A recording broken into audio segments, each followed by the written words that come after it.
Assalamualaikum. I hope you all are doing great. So today we are going to start new topic that is from your Chapman. That the topic name is barium studies. Okay, so let me give you a brief introduction about barium studies. सबसे पहले आप लोगों को पता है कि हम लोग कंट्रास्ट पढ़ चुके हैं, ठीक है। कंट्रास्ट में हम लोगों ने बेरियम कंट्रास्ट पढ़ा था एंड आयोडीनेटेड कंट्रास्ट मीडिया पढ़ा था, ठीक है।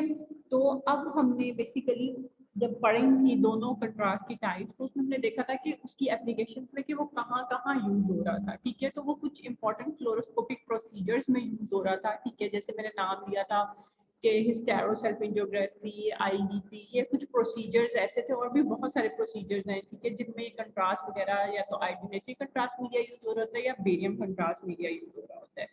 तो बेसिकली अब कंट्रास्ट का आपको बेरियम का भी पता चल गया है, आयोडीनेटेड का भी पता चल गया है। रिमेनिंग पार्ट हमारा कंट्रास्ट के एडवर्स रिएक्शंस है, इंशाल्लाह वो भी हम साथ साथ करेंगे। सो आज हम एक नया रीजन स्टार्ट करने जा रहे हैं, ठीक है, जो कि आप लोगों की है बेरियम स्टडीज, ठीक है। ये आप लोगों की बुक चैपमैन से है, ईच एंड एवरीथिंग बुक में लिखी हुई है। आप लोगों ने अपनी बुक को साथ साथ फॉलो करना है, ठीक है। बेरियम स्टडीज जो है वो मेन हेडिंग है, और नीचे आगे इसकी सब हेडिंग्स आती हैं, जिनमें बेरियम सोलो प्रोसीजर है, ठीक है, बेरियम मील है, बेरियम फॉलो थ्रू है, स्मॉल बाउल थ्रू है, ठीक है।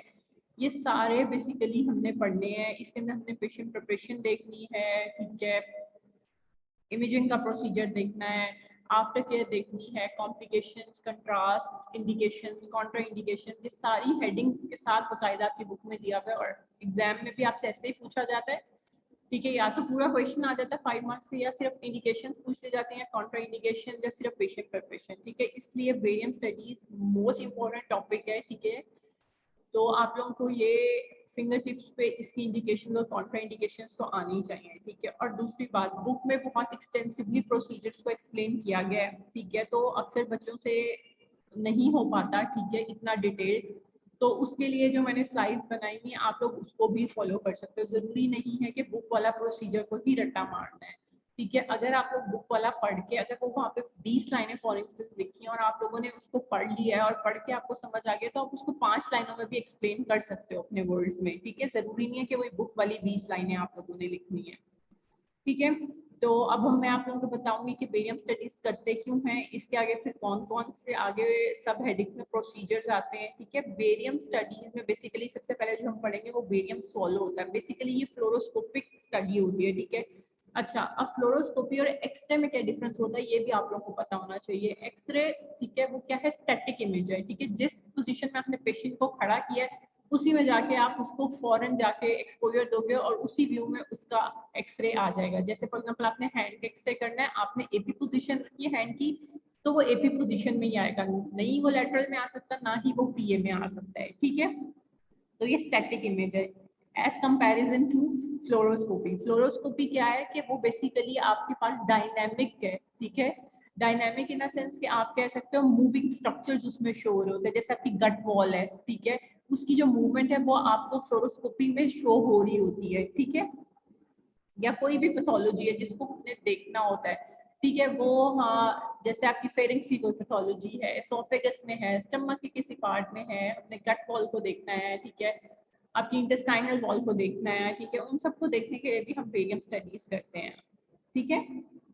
अच्छा, with the passage of time, ठीक है, बेरियम स्टडीज अब ऑलमोस्ट इतना ज्यादा परफॉर्म नहीं की जाती, ठीक है।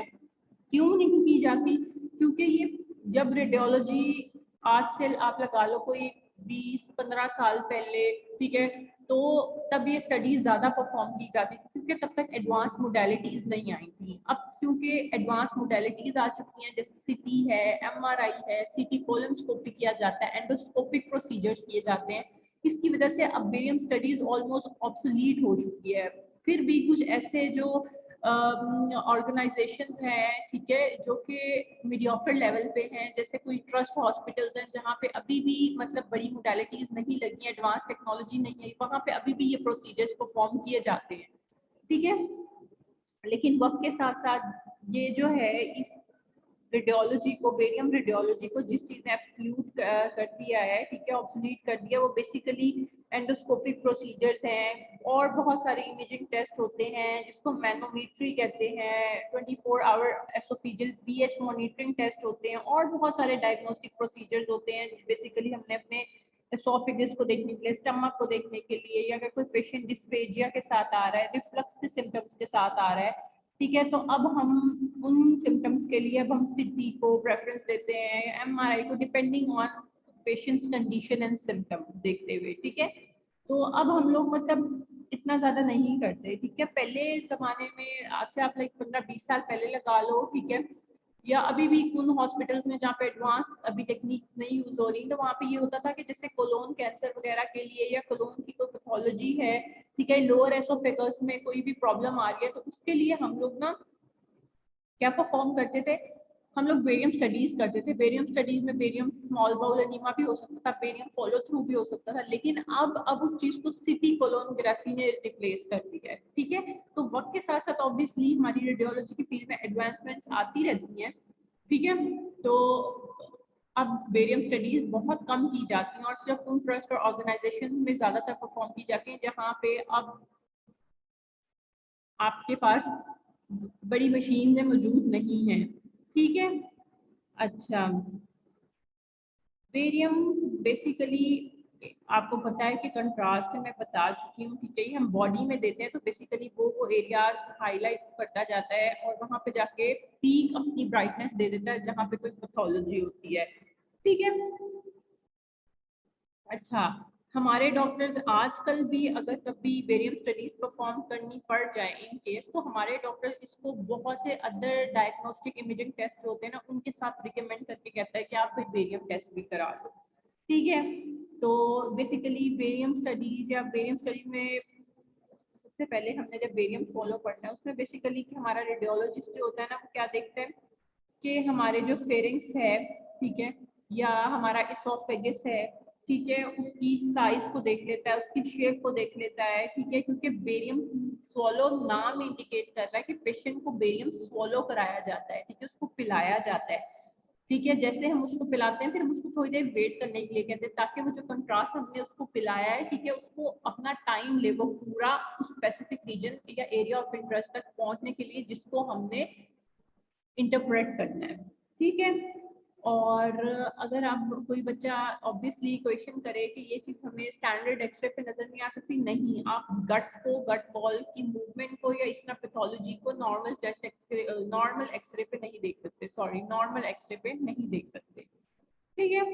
तो जब हम बेरियम देते हैं, ठीक है, या कोई भी बेरियम हमने दिया है, बेरियम सोलो में दिया है, बेरियम अनीमा टेस्ट में दिया है या बेरियम फॉलो थ्रू टेस्ट में दिया है, तो उससे क्या होगा कि हमारे कुछ बॉडी के सर्टेन एरियाज होंगे जो कि एक्सरे पे बहुत क्लियरली नजर आ जाएंगे, ठीक है, क्योंकि ऑब्वियसली कंट्रास्ट है तो वो उन एरियाज को हाईलाइट कर देगा।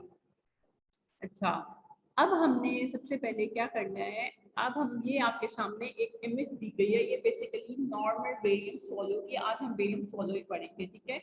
नॉर्मल बेरियम स्वॉलो की आपके सामने इमेज रखी गई है। इससे बेसिकली आप क्या देख रहे हो कि आपका एसोफेगस जो है वो प्रॉपर्ली हाईलाइट हुआ है बिकॉज ऑफ योर कंट्रास्ट, ठीक है, जो हमने पेशेंट को कंट्रास्ट इंजेस्ट कराया है, ठीक है, वो देखो उसकी वजह से उसका एसोफेगस पूरा हाईलाइट हो गया है, ठीक है। अच्छा, बेरियम को हम, मैंने पहले भी बताया था, पाउडर्ड फॉर्म में होता है, सस्पेंशन फॉर्म में होता है, तो हम इसको मिक्स करके ऑब्वियसली जूस के साथ मिक्स करके हम पेशेंट को पिला देते हैं, ठीक है, और उसको कहते हैं कि आप कुछ देर वेट करो ताकि बेरियम अपने एरिया ऑफ इंटरेस्ट तक पहुंचने के लिए जो टाइम उसको रिक्वायर्ड है वो हो जाए, ठीक है। उसके बाद हम इमेजिंग स्टार्ट करते हैं, पेशेंट को लेके आते हैं डिपार्टमेंट में, उसको लेटाते हैं जिसी तरह बिल्कुल मैंने एक्सरे में आपको बताया था, ठीक है। अगर सुपाइन में हमने इमेजेस देंगे, पेशेंट को सीधा लेटा देंगे, ठीक है, ऊपर एक्सरे ट्यूब होगी और साथ में आपके पास फ्लोरोस्कोपिक मशीन पड़ी होगी, ठीक है। उसमें बेसिकली आपको साथ साथ अंदर, जिस तरह आप कह सकते हो फ्लोरोस्कोपी को वैसे भी कह सकते हो, एक लाइव मूवी चल रही है आपके इंटरनल स्ट्रक्चर्स या इंटरनल ऑर्गन्स की, ठीक है। और साथ साथ आप जैसे ही एक्सपोजर देते हो तो आप फ्लोरोस्कोपी में साथ साथ आप अपनी, अब जिसका हमने बेरियम फॉलो में हमने एसोफेगस को देखना है तो हमें एसोफेगस क्लियरली विजिबल होता जाएगा, ठीक है। अच्छा, अब हम इसको पढ़ना शुरू करते हैं। बेसिकली बेरियम फॉलो है क्या? बेरियम फॉलो या हम इसको जीआईटी एग्जाम भी कह सकते हैं, ठीक है। बेरियम स्टडीज दो तरह की होती हैं, ठीक है, या कुछ अपर जीआई स्टडीज होती हैं, कुछ लोअर जीआई स्टडीज होती हैं, ठीक है। बेसिकली जो बेरियम फॉलो है वो अपर जीआईटी स्टडी है, ठीक है। बेसिकली इसमें हम क्या देखते हैं, फेरेंक्स को, एसोफेगस को और स्टमक के प्रॉक्सिमल पार्ट को, यानी अप टू द फंडस तक देखते हैं, तो ये अपर जीआईटी स्टडी है, ठीक है। बेरियम फॉलो, बेरियम फॉलो अपर जीआईटी स्टडी है, ठीक है, ठीक है। और हम इसको डबल कंट्रास्ट और सिंगल कंट्रास्ट के तौर पे भी, ठीक है, हम इसको यूज कर सकते हैं स्टडी को, ठीक है। अच्छा, अब डबल कंट्रास्ट क्या है और सिंगल कंट्रास्ट क्या है? अगर आप लोगों ने कंट्रास्ट अच्छी तरह पढ़ा होगा तो आप लोगों को पता होगा, फिर भी मैं आप लोगों के, ठीक है, बेटर अंडरस्टैंडिंग के लिए एक दफा एक्सप्लेन कर देती हूँ। सिंगल कंट्रास्ट बेसिकली क्या है, ये आपके जो स्ट्रक्चर्स हैं, ठीक है, ये जो आपकी ल्यूमेन होती है, ठीक है, किसी भी स्ट्रक्चर का जो ल्यूमेन है उसको बेसिकली आउटलाइन करता है, ठीक है। ये बेसिकली आपका सिंगल कंट्रास्ट होता है, और सिंगल कंट्रास्ट में हम ओनली बेरियम देते हैं पेशेंट को, ठीक है। अच्छा, या आप ऐसे भी कह सकते हो सिंगल कंट्रास्ट को कि कोई भी स्ट्रक्चर है हमारे पास, ठीक है, उसकी जो इनसाइड स्पेस है वो ल्यूमेन है, ठीक है, उसमें हम कंट्रास्ट देते हैं, बेसिकली उन एरिया को फिर हाईलाइट कर देते हैं, ठीक है। तो सिंगल कंट्रास्ट सिंगल है तो हम सिर्फ इसमें बेरियम देंगे, ठीक है। फिर डबल कंट्रास्ट क्या होता है? डबल कंट्रास्ट में हमारे पास दो चीजें यूज हो रही होती हैं, एक बेरियम होता है और दूसरा हम एयर या कोई भी गैस प्रोड्यूसिंग एजेंट दे सकते हैं, ठीक है। डबल कंट्रास्ट में दो चीजें यूज हो रही होती हैं। और डबल कंट्रास्ट होता क्या है, इसमें बेसिकली हम अपने म्यूकोजल पैटर्न को देख रहे होते हैं, ठीक है। जैसे कि कोई भी नैरोड एरिया है, डाइवर्टिकुलर बन जाते हैं, इन्फ्लेमेशन हो जाती है, उन कंडीशन में हम डबल कंट्रास्ट परफॉर्म करते हैं, ठीक है। अच्छा, बेरियम सोलो चूंकि अपना नाम ही बता रहा है, बेरियम को हम हमेशा ओरली देते हैं, ठीक है। बेरियम को हमने ओरली दिया, सिर्फ बेरियम अनीमा एक ऐसा वाहिद, ठीक है, मेथड है जो कि इसमें हम लोअर एसोफेगस को देखते हैं, ठीक है, लोअर एसोफेगस के पार्ट, सॉरी लोअर जीआईटी के पार्ट को देखते हैं, उसमें हम बेरियम जो है वो रेक्टली देते हैं, ठीक है। एक दफा दोबारा रिपीट कर देती हूँ, बेरियम हम ओरली देते हैं, बेरियम सोलो अपने नाम को इंडिकेट कर रहा है, ओरली देते हैं। मैंने दूसरा ये बताया कि बेरियम अनीमा में हम बेरियम रेक्टली देते हैं जब हमने लोअर जीआई सीरीज को देखना होता है, ठीक है।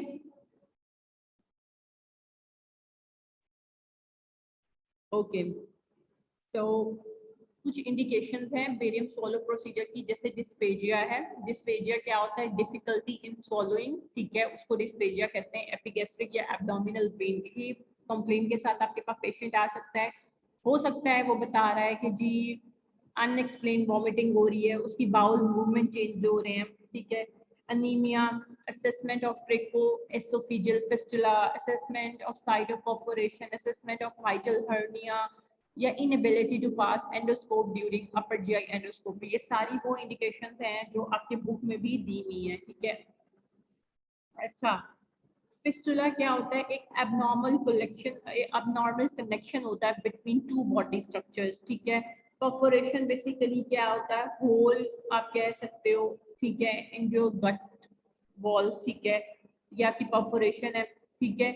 तो बेसिकली ये 5-6 इंडिकेशंस आपको अच्छी तरह आनी चाहिए बेरियम फॉलो की। जितने भी बेरियम के प्रोसीजर्स पढ़ेंगे उन सबको साथ साथ पढ़ना है और याद करना है, फिर ही आपसे होगा, वरना सारा कुछ मिक्स हो जाएगा। और सबसे इसमें अपना जेन खोल के बैठना है, क्योंकि barium solo, barium enema, barium follow through सब में कंफ्यूज हो जाओगे। इसलिए बेसिक कॉन्सेप्ट होगा कि बेरियम सोलो किससे करते हैं? अपर जीआई सीरीज के लिए देखने के लिए करते हैं, फेरेंक्स देखते हैं उसमें हम।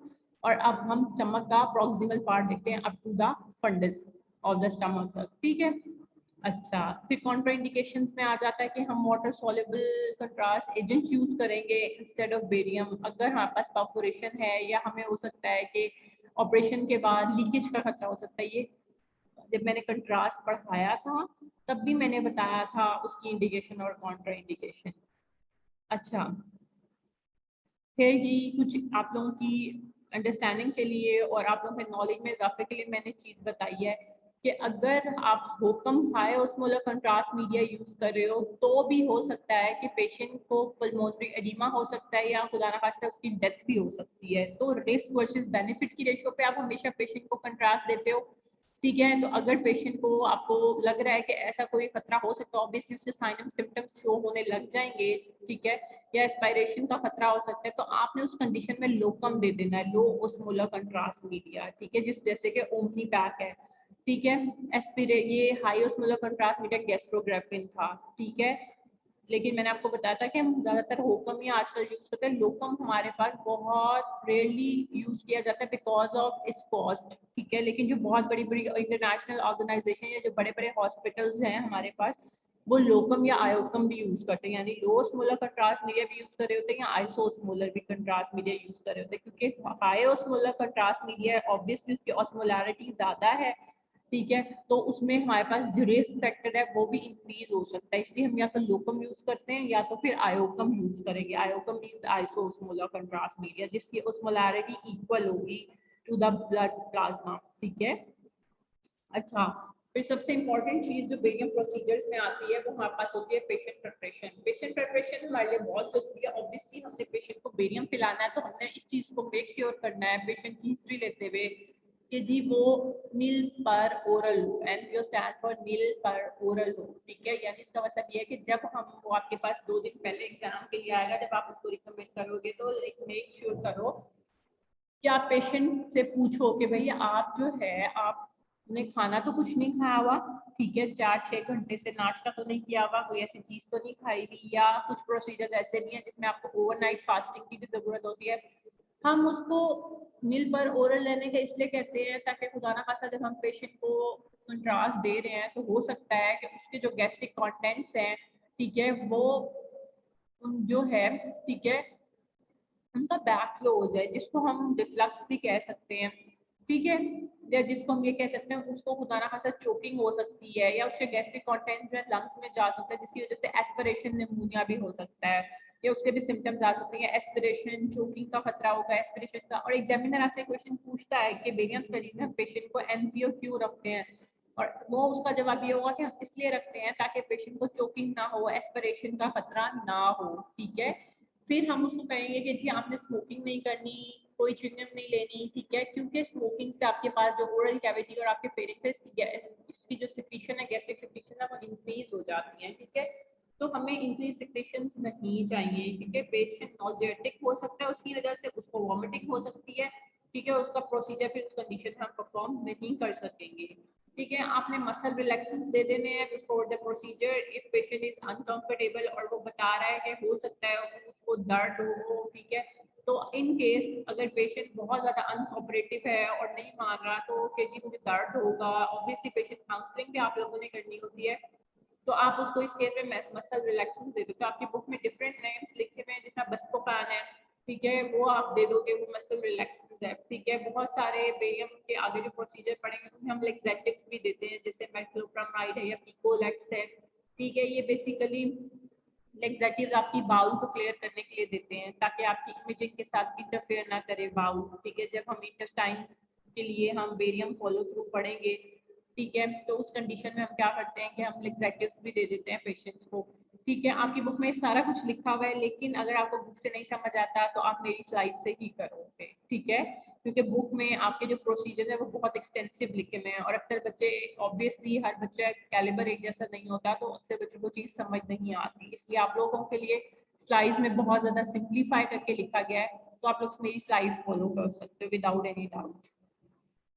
अच्छा, फिर कंट्रास्ट हम कौन सा यूज करते हैं बेरियम सोलो में, ठीक है। बेरियम सोलो में बेसिकली हम बेरियम सल्फेट यूज कर रहे हैं या बेरीडॉप यूज कर रहे होते हैं या आयरन लोकम। लोकम हम उस कंडीशन में यूज करेंगे जब हमारे पास बेरियम जो है वो कॉन्ट्रा इंडिकेटेड होगा, ठीक है। बहुत सारी कंडीशन ऐसी हैं, जैसे मैंने भी बताया कि सिंगल कंट्रास्ट भी यूज हो सकता है और डबल कंट्रास्ट भी। अगर आपके पास डबल कंट्रास्ट यूज हो रहा है तो उसका आपने वेट बाय वॉल्यूम कितना देना है, ठीक है, 100% ml देना है आपने according to your need of their patient, ठीक है।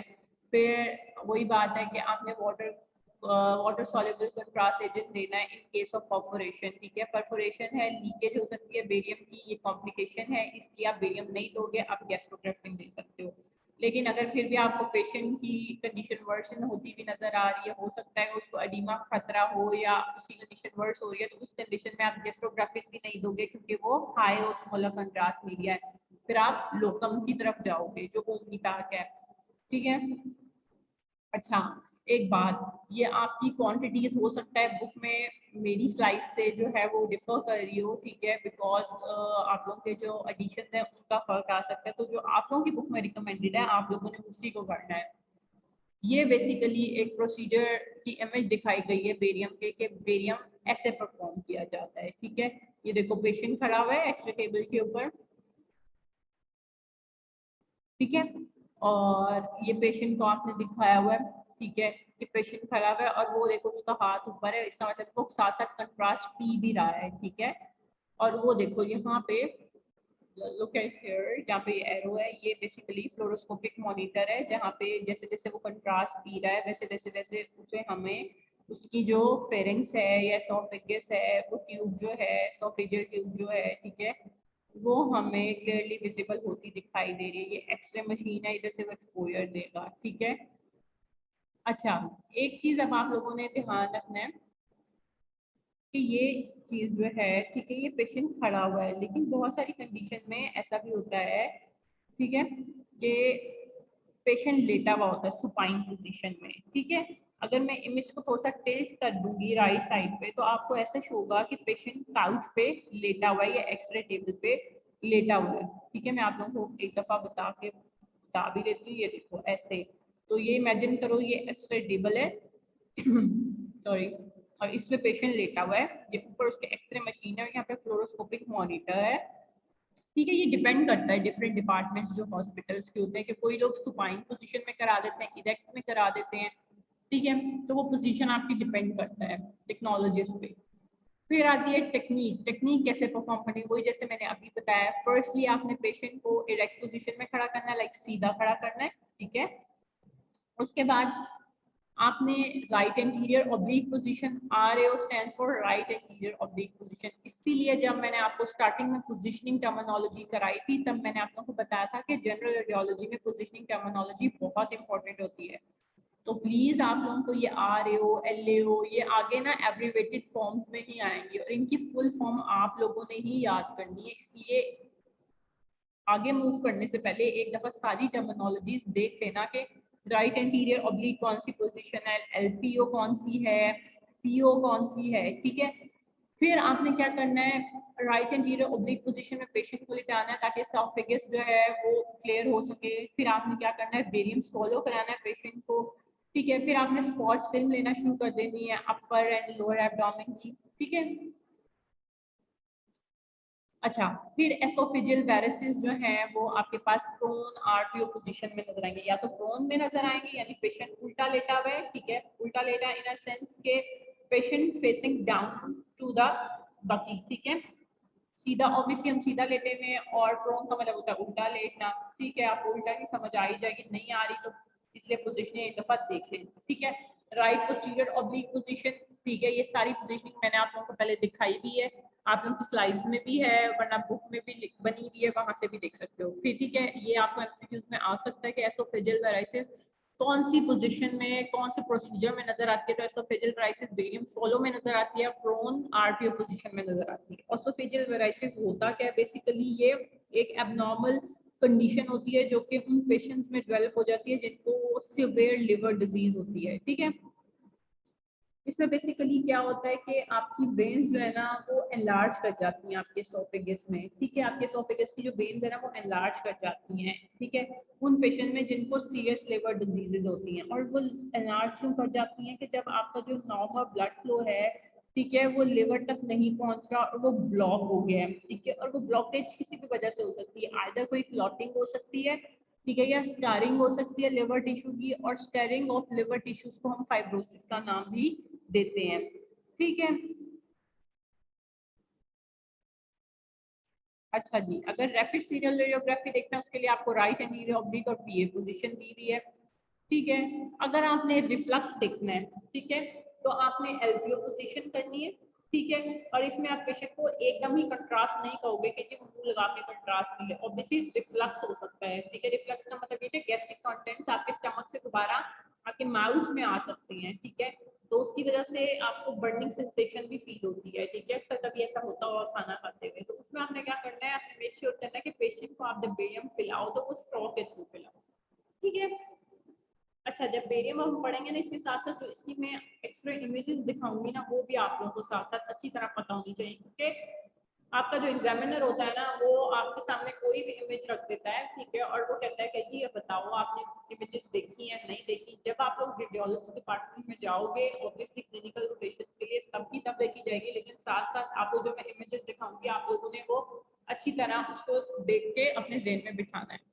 अच्छा, मॉडिफिकेशन टेक्निक क्या होती है? मॉडिफिकेशन टेक्निक में ये होता है कि जिस तरह हमने सिंपल टेक्निक पहले पढ़ी है, मॉडिफिकेशन टेक्निक में ये होगा कि सिर्फ कोई ऐसी स्पेसिफिक कंडीशन दे दी गई होगी, जैसे यहाँ पे TOF लिखा हुआ है, TOF है ट्रेकियो एसोफेजियल फिस्टुला, या इसको अक्सर जगह पे TEF भी लिखा हुआ होता है, तो घबराना नहीं है। TOF और TEF एक ही नाम है और वो है ट्रेकियो एसोफेजियल फिस्टुला। ठीक है, अगर मॉडिफिकेशन टेक्निक उन्होंने ट्रेकियो एसोफेजियल फिस्टुला के लिए बता दिया है, ठीक है, कि अगर हमारे पास वो कंडीशन है, उसमें हम क्या करेंगे, एनजी ट्यूब लगा देंगे और हम एक्सरे इमेजिंग जो है या फ्लोरोस्कोपिक के जो ठीक है मॉनिटरिंग है वो हम लैटरल पोजीशन में करेंगे, और एक्सरे के व्यूज भी हम लैटरल पोजीशन में लेंगे। NG tube basically NG feeding होती है जब पेशेंट क्रिटिकल कंडीशन में होता है, या ठीक है वो नॉर्मली अपना जो है फ्लूइड इनटेक या फिर फूड इनटेक नहीं ले पाता, तो ऐसे कंडीशंस में अनकॉन्शियस पेशेंट्स में या जो कॉम्प्लिकेटेड पेशेंट्स होते हैं उनमें हम एनजी ट्यूब लगाते हैं और वो एनजी फीडिंग करते हैं। ठीक है, अगर उन्होंने लिखा है कि ट्रेकोएसोफेजियल फिस्टुला को लैटरल में नजर नहीं आता, तो आप प्रोन पोजीशन भी कर सकते हो। ठीक है, फिर कोई मॉडिफिकेशन टेक्निक उन्होंने एक्लेजिया के लिए भी बता दिए। एक्लेजिया के लिए आपने क्या करना है, जितने भी आपको हो सकता है कि आप पेशेंट के कोई गैस्ट्रिक कंटेंट्स हो, सबसे पहले आपने वो स्ट्रेंज आउट करने हैं और उसके बाद आपने पेशेंट को कंट्रास्ट देना शुरू करते हैं। अच्छा, ये चीज बहुत इंपॉर्टेंट है, एक्लेजिया की radiography appearance bird beak appearance होती है। ठीक है, या इस बार के जो बच्चे हैं उनको ऑस्ट्री में भी ये क्वेश्चन आया था। ये मैंने आप लोगों की अंडरस्टैंडिंग के लिए डेफिनेशन डाली है कि एक्लेजिया होता क्या, आपके लिए इतना भी काफी है कि achalasia dysfunctioning of lower oesophageal sphincter होती है। अगर आप लोगों ने फर्स्ट ईयर में डाइजेस्टिव सिस्टम पढ़ा होगा और उसमें एसोफेगस पढ़ा होगा, उसमें आपने दो तरह के स्फिंक्टर पढ़े होंगे, कार्डियक स्फिंक्टर भी पढ़ा होगा, ठीक है, जिसको हम फिजियोलॉजिकल स्फिंक्टर भी कहते हैं। ठीक है, या फिर आप लोगों ने पाइलोरिक स्फिंक्टर भी पढ़ा होगा। ठीक है, अच्छा, लोअर एसोफेजियल स्फिंक्टर की डिसफंक्शनिंग हो जाए तो बेसिकली एक लेजिया हो जाता है। ठीक है, और एक लेजिया हो जाए ऑब्वियसली नैरोइंग हो जाती है। ठीक है, तो आपके पास क्या होता है कि आपके फ्लूइड कंटेंट्स जो है वो आगे मूव नहीं होते और वो एक ही जगह पे रुकना शुरू हो जाता है, यानी स्टेसिस होना शुरू हो जाती है उनकी। अच्छा, दो टाइप्स होती हैं, प्राइमरी एक्लेजिया और सेकेंडरी, जिसको हम सूडो एक्लेजिया भी कहते हैं। आई डोंट थिंक सो कि आप लोगों के लिए ये चीज जानना जरूरी है, बस आप लोगों की इंफॉर्मेशन के लिए कि अगर आपको कभी पूछ लिया जाए कि सूडो एक्लेजिया क्या है तो आप लोगों को पता होना चाहिए। ठीक है, तो एक दफा इसको प्लीज गो थ्रू कर लिएगा। ये बेसिकली एक्लेजिया की इमेज है। ये देखो बर्ड जैसे, एक कोई बर्ड है, ठीक है, उसकी चोंच नहीं होती, ठीक है, उसकी बीक होती है, ये उस जैसी अपीयरेंस होती है। ये बेसिकली आपके पास क्या आ रहा है, एसोफेगस है। ठीक है, सारा एसोफेगस है। एसोफेगस होता क्या, बेसिकली लॉन्ग इलेंगेटेड ट्यूब होती है ना, जो आपके एसोफेगस को स्टमक से कनेक्ट कर रही होती है। ठीक है, ये देखो बेसिकली ये सारी एसोफेगस है और ये बर्ड बीक अपीयरेंस आ रही है। ठीक है, और ये सारी ब्राइट हुई भी है क्योंकि कंट्रास्ट दिया हुआ है हमने। ठीक है, ये अगर आपके सामने कोई इमेज रख दे और पूछे ये क्या है, तो आप कहोगे कि एक्लेजिया। पूछे कौन सा प्रोसीजर परफॉर्म किया एक्लेजिया देखने के लिए, तो आपने फौरन कहना है कि जी बेरियम सोलो। इसमें कौन सा स्फिंक्टर इफेक्टेड है, लोअर एसोफेजियल स्फिंक्टर इफेक्टेड हो गया है। ठीक है, ये अब आपकी आसानी के लिए मैंने डेफिनेशंस डाल दी हैं ट्रेकोएसोफेजियल फिस्टुला की। ठीक है, ये आप लोग रीड कर लिएगा। ठीक है, फिर एसोफेजियल एट्रेसिया भी आप देख सकते हो। ठीक है, इसमें क्या होता है कि वो कंडीशन होती है जिसमें आपका एसोफेगस स्टमक के साथ कनेक्ट नहीं हो पाता। ठीक है, नॉर्मली क्या होता है कि आपका एसोफेगस जो है वो 25 सेंटीमीटर जो लॉन्ग ट्यूब है वो डायरेक्ट स्टमक के साथ कनेक्ट होती है। ठीक है, लेकिन कभी कभार एट्रेजिया की कंडीशन में ऐसा होता है कि आपका एसोफेगस कनेक्ट होने के बजाय किसी भी पैथोलॉजी या मेडिकल कंडीशन की वजह से वो एक पाउच बन जाता है, जिसको हम डाइवर्टिकुलर भी कह सकते हैं। ठीक है, वो बनना शुरू हो जाते हैं, आउट पाउचिंग होना शुरू हो जाती है। ठीक है, उस कंडीशन के लिए भी हम कर सकते हैं। अब देखो ट्रेकियोएसोफेजियल फिस्टुला एबनॉर्मल कनेक्शन होती है, देखो ऐसा लगेगा कि जैसे दो हिस्सों को जोड़ के उन्होंने बना दिया, तो ये अपीयरेंस आपको नजर आ जाएगी। अगर आपको यहाँ पे इतना क्लियरली विजिबल नहीं हो रहा तो मैं फिर कह रही हूँ कि you have your phones in your hands और आप लोग वहाँ पे लिखो एसोफेजियल फिस्टुला बेरियम स्टडीज, वहां से पढ़ लो, वहां से देख लो इमेजेस पर, अपने कॉन्सेप्ट क्लियर रखो, ठीक है। अब ये एसोफेजियल एट्रेजिया भी आ गया, ठीक है। ये बेसिकली एक ब्लाइंड एंड ट्यूब दिखाई हुई है, एसोफेजियल एट्रेजिया जो कंडीशन है ज्यादातर बच्चों में दिखाई जाती है, ठीक है। फिर बेरियम सोलो की कुछ कंडीशंस हो जाती हैं, कॉम्प्लिकेशंस, वही बेरियम लीक हो सकता है, एस्पायरेशन का खतरा हो सकता है, ठीक है। सो आप लोगों ने अपनी चैपमैन से बाकी इसको कंसल्ट कर लेना, साथ साथ कोई प्रॉब्लम हो, कोई टर्मिनोलॉजी कुछ नहीं समझ आ रहा तो प्लीज साथ साथ करें, क्योंकि बेरियम के 5-6 प्रोसीजर्स हैं सब हेडिंग से साथ जो हमने करनी है, ठीक है। आज हमने पहला खत्म किया है, ठीक है, जो कि बेरियम सोलो था, ठीक है। अपर जीआई सीरीज के लिए था, हम इसमें सिर्फ क्या देख रहे थे, बेरियम सोलो में हमने इसमें एसोफेगस का कुछ पार्ट देखा था, फेरिंक्स, एसोफेगस और स्टमक को अप टू द फंडस देखा था, और इसमें हमारे पास कंडीशंस क्या थी, यानी इंडिकेशंस क्या आ रही थी, वो सारा कुछ मैंने आपको बताया है। अब कल हम पढ़ेंगे बेरियम मील, ठीक है। तो बेरियम मील आप लोगों को तभी समझ आएगा जब आपको बेरियम सोलो का डिफरेंस पता होगा, क्योंकि बेरियम सोलो और बेरियम मील दोनों डिफरेंट चीजें हैं, ठीक है। तो प्लीज प्लीज मेक श्योर करें कि साथ साथ पढ़ें, ठीक है। बेरियम सोलो आज हमने पढ़ा, वो भी अपर जीआई स्टडी था, ठीक है। बेरियम मील जो है वो भी बेसिकली अपर जीआई स्टडी में आता है, उसमें हम क्या करेंगे कि बेरियम सोलो में जब हमने पढ़ लिया है पार्ट ऑफ द स्टमक जो है यानी फंडस तक हमने पढ़ा था बेरियम सोलो के लिए, और बेरियम मील के लिए हम क्या करेंगे कि फंडस से लेके फिर आगे हम जितने पार्ट्स हैं स्टमक के हम उनको स्टडी करते हैं, ठीक है। तो ये इंशाल्लाह मैं आपको कल पढ़ाऊंगी, प्लीज इसको साथ साथ रीड कर दिएगा, ठीक है। ओके, अल्लाह हाफिज एंड टेक केयर।